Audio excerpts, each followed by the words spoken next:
চিন্তা করলো যে না, উনি মনে মনে তওবা করলো যে না, আর সুদ খাবো না, আর সুদের টাকা হাতে করব না। সেই জামানায় ওনার যত টাকা ছিল সব টাকা দান করে দিলেন। ওই সময় হাবিবে আজমি রহমাতুল্লাহ আলাইহি বলেছিলেন, ও হাবিবে আজমি রহমাতুল্লাহ আলাইহি কে দেখে ওই বাচ্চাদের যে দলনেতা বলেছিলেন, ও আমার সঙ্গী সাথীরা, রাস্তা থেকে সরে দাঁড়াও, সরে দাঁড়াও, ওই যে হাবিবে আজমি আসছে, হাবিবে আজমি আসছে। সুদখোর হাবিবে আজমি, আপনারা নাম শুনেছেন, বিখ্যাত একজন সুদখোর ছিলেন। তিনি প্রতিদিন বার হতেন আর যত মানুষের কাছে টাকা দিতেন, ওই সুদের কি আনতো, সুদের বাচ্চা, সুদের বাচ্চা, আসল কিন্তু না, সুদের বাচ্চাগুলো লোকের বাড়িতে গিয়ে আদায় করে আনতেন। এখনো সুদখোর আছে না নেই? আছে তো, এ জামানায় তো আছে। তাহলে আসল কিন্তু না, সুদের বাচ্চাটা আনতেন। হাবিবে আজমি রহমাতুল্লাহ আলাইহি উনি একদিন এক জায়গায় টাকা আদায় করতে বার হয়েছে। এক খাতুনের বাড়িতে গেলেন, সেখানে কোনো টাকা পেলেন না। আমার দিকে খেয়াল করেন, কোনো টাকা পেলেন না। তার বাড়িতে টাকার বদলে আটা ছিল, আটা, কিছুটা আটা নিলেন তার বাড়ির থেকে। ওখান থেকে আর এক জায়গায় গেলেন, সুদখোর, যেখানে টাকা দেওয়া হচ্ছে, সুদের টাকা নেবে। আর এক জায়গায় গিয়ে সেখানে টাকা পেল না, তার পরিবর্তে কি দিল, একটা ছাগলের মাথা দিয়েছে, ছাগলের মাথা। এই দুটো জিনিস নিয়ে হাবিবে আজমি বাড়িতে ফিরলেন, বিবির কাছে দিলেন, বিবি এই আটাগুলো রুটি বানাও, রুটি, রুটি বানাও, আর এই গোস্তগুলো রান্না করো, খাওয়া দাওয়া হবে। হাবিবে আজমি রহমাতুল্লাহ আলাইহি বিবিকে বললেন, বলার পরে বিবি কাজে, রান্নার কাজে রত হয়ে গেলেন, রান্না শুরু করলেন। এখন রান্না হচ্ছে, রুটি তৈরি হয়ে গেল, তরকারি রান্না হয়ে গেল। এমন সময় গোসল সেরে হাবিবে আজমি বলছে, বিবি এবারে গোস্ত দাও, রুটি দাও। এমন সময় দেখা গেল একজন ভিক্ষুক তিনি ভিক্ষা করতে এসেছেন। আর যারা সুদখোর হয় তারা এত কৃপণ হয়, তারা মানুষের ভিক্ষাও দিতে চায় না। কথা ঠিক বললাম না ভুল বললাম? এখন হাবিবে আজমি বলছে, এই ভিক্ষুক শোনো, আমি যা দেব তাতে বড্ড তোমার উপকার হবে না, অতএব তুমি এখান থেকে কেটে পড়ো, আমার বাড়ির থেকে বিদায় হয়ে যাও। বেশ কিছুটা দূরে চলে গেল ভিক্ষুক। হাবিবে আজমি বিবিকে বলছে, বিবি রুটি দাও, গোস্ত দাও। বিবি চলে গেলেন, রুটি বার করলেন, হাঁড়িতে গোস্ত তুলবে। গোস্ত তুলতে গিয়ে হাঁড়ির সরাটা বা ডালাটা সরিয়ে দেখলো কি, টোটাল হাঁড়িতে আর কোনো গোস্ত নেই, টোটাল হাঁড়িতে সব রক্ত হয়ে গেল। কারণ ওটা তো গরিবের কাছ থেকে জুলুম করে নেয়া, ওটা সেই গরিবের রক্ত, চোষা রক্ত। জাকাত হলো বড় লোকদের কাছ থেকে নাও, গরিবদেরকে দাও। আর সুদ হলো গরিবের কাছ থেকে জুলুম করে নেয়া, ওটা সেই গরিবের রক্ত। এই দুটো জিনিস যে উনি আনলেন, রুটি আর গোস্ত, এই দুটো জিনিস কি হালাল না হারাম? আপনারা কথা বলেন একটু। হারাম, প্রকাশ্যে হারাম। আচ্ছা বলেন, হাবিবে আজমি যখন এই রকম পরিবেশ পরিস্থিতি দেখলেন যে হাঁড়িতে টোটাল সব রক্ত, ওনার অন্তরে কিন্তু একটা ভয় পয়দা হয়ে গেল। কার ভয়? একটু কথা বলেন। আল্লাহর ভয় পয়দা হয়ে গেল। দেখেন আল্লাহর ভয় কতটা মানুষের কাজে লাগে, কতটা মানুষ উপকৃত হতে পারে। আল্লাহর ভয়, মানুষের ভয় করে কোনো লাভ আছে?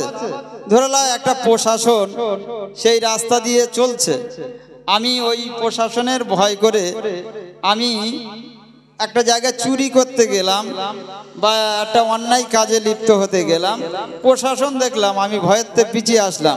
প্রশাসন যখন চলে গেল তখন আমি আবার ওই অন্যায়টা আবার পরবর্তীতে করব। যদি ওই ভয়টা আমার আল্লাহর কাছে থাকে, আল্লাহর ভয় যদি আমার অন্তরে থাকে, তাহলে আমার কি হবে? আমি আর কোনো খারাপ কাজে যেতে পারবো না। কি মনে হবে যে না, আমি এই কাজটা করছি, আল্লাহ তো দেখতে পাচ্ছে। কি কারণ আটলান্টিক মহাসাগরের নিচে ছোট্ট ছোট্ট একেবারে প্রাণীদের বাচ্চাগুলো, ওরা যখন খিদা তাড়নায়, ওরা যখন চিৎকার মেরে আওয়াজ করে, ওই আওয়াজটা আমার আল্লাহ শুনতে পায়। জোরে বলুন সুবহানাল্লাহ। তাহলে আমাদের আল্লাহ আমাদের সব জিনিস দেখে না? দেখে না। আল্লাহকে ফাঁকি দেওয়া যাবে নাকি? কোনোটাই আল্লাহকে ফাঁকি দেওয়া যাবে না। হাবিবে আজমি চিন্তা করলো যে না, উনি মনে মনে তওবা করলো যে না, আর সুদ খাবো না, আর সুদের টাকা হাতে করব না। সেই জামানায় ওনার যত টাকা ছিল সব টাকা দান করে দিলেন। যার কাছে যে যা পাওনাদার তাকে তাই দিয়ে দিলেন। উনি আর কারোর থেকে টাকা নিলেন না। সব দিতে দিতে শেষ হয়ে গেলেন, নিঃস্ব হয়ে গেলেন। হাবিবে আজমি তওবা করলেন, মনটা মানছে না যে ইস, আমি এত বড় অন্যায় করলাম, এত বড় বড় অন্যায় করলাম, গুনার কাজ করলাম। আল্লাহ কোরআনেতে তওবা করে, আমার আল্লাহ তওবাকে কবুল করে তার বিগত সমস্ত জীবনের গুনাহকে আল্লাহ মাফ করে দেন। জোরে বলুন সুবহানাল্লাহ। তাহলে চিন্তা করেন, হাবিবে আজমির মনটা মানছে না যে না। সেই জামানায় একজন আল্লাহর ওলি ছিল, যার নাম হলেন হযরতে হাসান বাসারি রহমাতুল্লাহ আলাইহি। উনি চলে যাচ্ছেন যে হাসান বাসারির কাছে যাব। ও আমার ভাই জানেনা, জন যুবকেরা, ছেলেরা, বাচ্চারা, ও আমার মা বোনেরা, খেয়াল করে শুনুন। হযরতে হাসান এমন করে হাবিবে আজমি রহমাতুল্লাহ আলাইহি, উনি পায়ে হেঁটে হেঁটে হাসান বাসারি রহমাতুল্লাহ আলাইহির কাছে যাচ্ছেন। আল্লাহর ওলির হাতের একটা এমন করে বরকত আছে, আল্লাহর ওলির হাতে হাত দিয়ে আমি তওবা করব, এই রকম পরিস্থিতিতে রাস্তা দিয়ে হাঁটতে শুরু করলেন। কিছু দূর যাওয়ার পরে কয়েকজন বাচ্চারা ওই রাস্তার পাশে খেলাধুলো করছিলেন। এমন সময় দেখতে পাওয়া যায় ওই বাচ্চাদের যে দলনেতা, তিনি বলে উঠল, এ আমার সঙ্গী সাথীরা, রাস্তা থেকে সরে দাঁড়াও, সরে দাঁড়াও, সরে দাঁড়াও। ওই যে হাবিবে আজমি সুদখোর আসছে, ওই সুদখোরের পায়ের ধুলি যেন আমাদের গায়ে না লাগে। কি বললাম? ওই সুদখোরের পায়ের ধুলি যেন আমাদের গায়ে যেন না লেগে যায়। যাওয়ার সময় কি বললো? সুদখোর বলছে। হাবিবে আজমি রহমাতুল্লাহ আলাইহি কোনো আওয়াজটা কানে এলেন, কোনো কর্ণপাত করলেন না।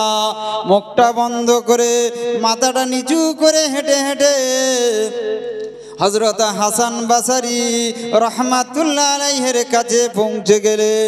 আল্লাহর ওলির হাতে হাত দিয়ে এমন করে তওবা করলেন।